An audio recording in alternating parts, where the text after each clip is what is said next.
National Weather Service in Buffalo has issued a snow squall warning for eastern Wyoming County, northeastern Cattaraugus County, Livingston County, northern Allegheny County, southern Monroe County, western Ontario County, until 11:15 a.m.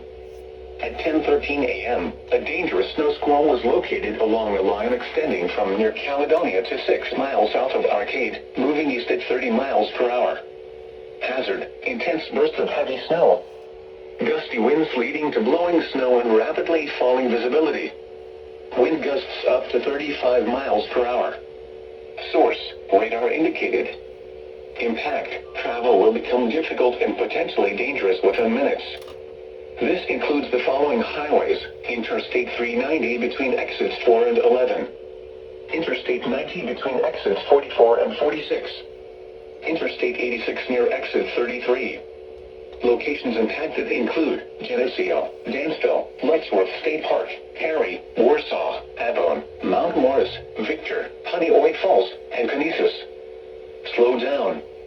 Rapid changes in visibility and road conditions are expected with this dangerous snow squall. Be alert for sudden whiteout conditions.